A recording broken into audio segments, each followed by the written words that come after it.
साथियों नमस्कार। मैं पिछले कई दिनों से आपसे बात करने की सोच रहा था, लेकिन वर्ष 2022 में आजकल होते होते और पूरा 2022 निकल गया और अंत में आकर के आपसे बात कर रहा हूं। इसके लिए मैं सबसे पहले क्षमा चाहूंगा। मैं आपका दोस्त मोटिवेशनल स्पीकर ब्रह्मेंद्र गुप्ता आपका बहुत बहुत स्वागत करता हूं। साथियों, पिछले हफ्ते कुछ ऐसी घटनाएं हुई जिन्होंने मुझे विचलित कर दिया। आप यकीन मानिए कि जब जब अखबार में मैं पढ़ता हूं, जब जब आत्महत्या के बारे में पढ़ता हूं, तो ये मान के चलिए कि उस दिन मैं खुद मर रहा होता हूं और मुझे दुख होता है कि मैं इस कुरीति को दूर करने के लिए, इस दुष्प्रवृत्ति को दूर करने के लिए कुछ नहीं कर पा रहा हूं। मुझे बहुत अफसोस होता है। साथियों, पिछले हफ्ते कोटा में 3 बच्चों ने एक साथ आत्महत्या की और उसके 1-2 दिन बाद ही एक बच्चे ने और आत्महत्या की।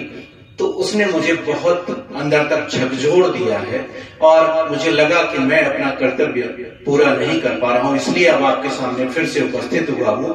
साथियों, आपको पता है कि प्रत्येक 40 सेकंड में कोई न कोई एक व्यक्ति इस पृथ्वी पर आत्महत्या कर रहा होता है। यदि हम वर्ष 2020 की बात करें तो 8 लाख लोगों ने आत्महत्या की है, जो कि बहुत बड़ा आंकड़ा है। और इतना ही नहीं, 12 लाख लोगों ने आत्महत्या का प्रयास किया है, लेकिन वो किसी न किसी कारण से बच गए। तो आज हम इस विषय पर विचार करेंगे, जो कि मेरे जीवन का अंतिम लक्ष्य है, अंतिम उद्देश्य है।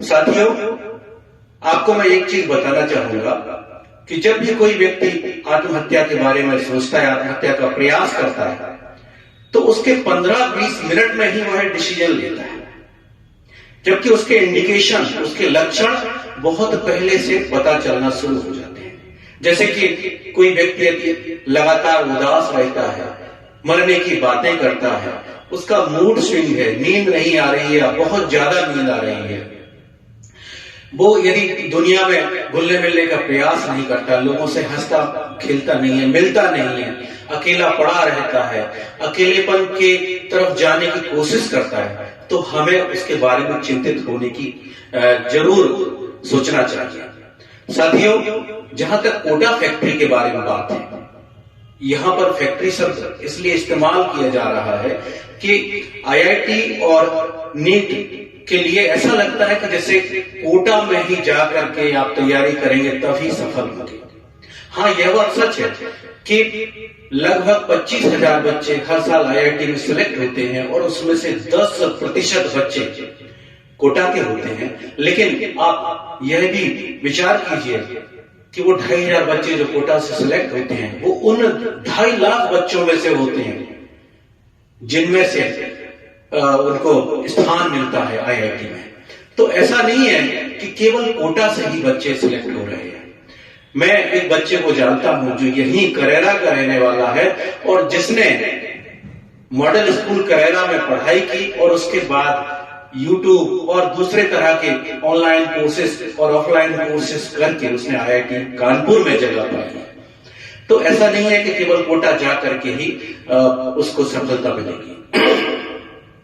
मैं एक चीज और बताना चाहूंगा कि जब भी आप अपने बच्चे से कोई बड़े कॉम्पिटिटिव एग्जाम्स की तैयारी के लिए कहते हैं, तो सबसे पहले ये जरूर विचार कर लीजिए कि कहीं ऐसा तो नहीं कि आप मछली को पेड़ पर चढ़ने की सोच रहे हैं, क्योंकि मछली को पेड़ पर चढ़ाया नहीं जा सकता, वो इसके लिए नहीं बनी है।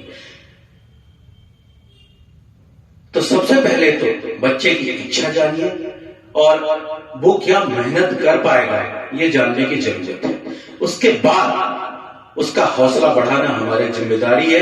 कभी भी उसको अकेला ना पड़ने दें। उसके खान पान से लेकर के उसकी हर चीज का ध्यान रखना हमारा धर्म है। वो हम उसके साथ मित्रवत रह करके पूरा कर सकते हैं।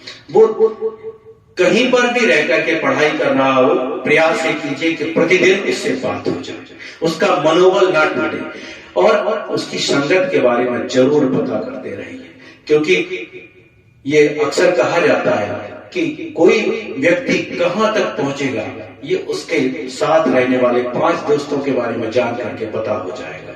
तो उसकी संगत के बारे में पता करते रहिए और उसका मनोबल बढ़ाना हमारा कर्तव्य है। कभी कभी वह अकेलापन फील करेगा, हो सकता है कि कभी उसके टेस्ट में नंबर कम आए, तो उससे ये नहीं कहना है कि बेटा तुम्हारे नंबर कम क्यों आए। उससे हाथ पीठ पर फेर करके कहना है कि बच्चे अगली बार मेहनत करेगा तो और अच्छे नंबर आ जाएगा। साथियों, आप हम सब जानते हैं कि IIT PET या नीट में अच्छे नंबर आने से ही कोई आदमी अच्छा इंसान नहीं बन जाता है। अच्छा इंसान बनने के लिए उसके अंदर अच्छी क्वालिटीज, अच्छे गुण, अच्छे विचार होना जरूरी है।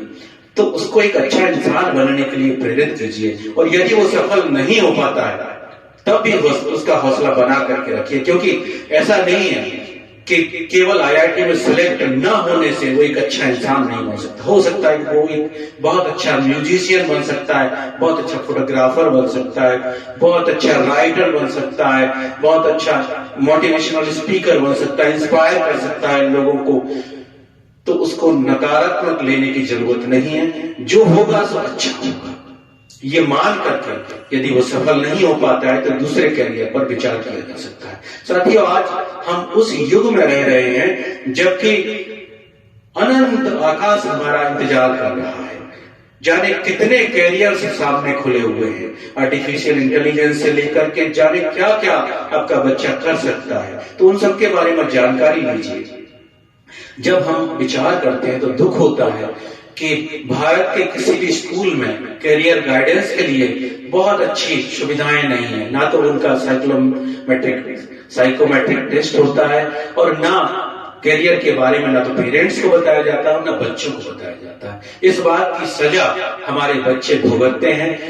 मैं खुद अपने बारे में कहूं कि मैंने MPhil किया है फिजिक्स में बहुत अच्छे नंबरों के साथ, लेकिन फिजिक्स में मुझे कभी भी रुचि नहीं थी।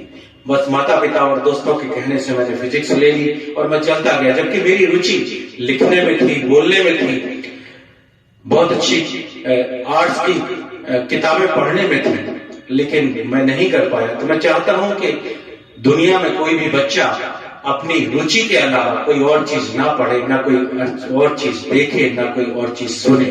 जहां उसकी रुचि है वो काम वो करे, चाहे वो पेंटिंग का क्षेत्र हो, म्यूजिक का क्षेत्र हो, फोटोग्राफी हो।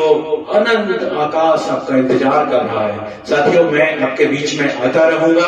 आप मेरा मोबाइल नंबर जो कि डिस्क्रिप्शन में लिखा है, यदि आपके मन में कोई भी नकारात्मक विचार आते हैं, कोई भी सहयोग आप चाहते हैं, कोई भी मनोचिकित्सक से संपर्क चाहते हैं, मनोवैज्ञानिक से संपर्क करना चाहते हैं, तो आप मुझे जरूर मैसेज कर सकते हैं, मुझे आप फोन लगा सकते हैं। मैं आपके रिस्पॉन्स का इंतजार करूंगा। और किसी भी कारण से यदि आप आगे बढ़ना चाहते हैं और यदि आपको लगता है कि कोई बाधा आपके क्षेत्र में आ रही है, तो मैं आपके साथ हूं हर कदम पर, हर पल। आपका बहुत बहुत धन्यवाद जो अंत तक आपने इस वीडियो को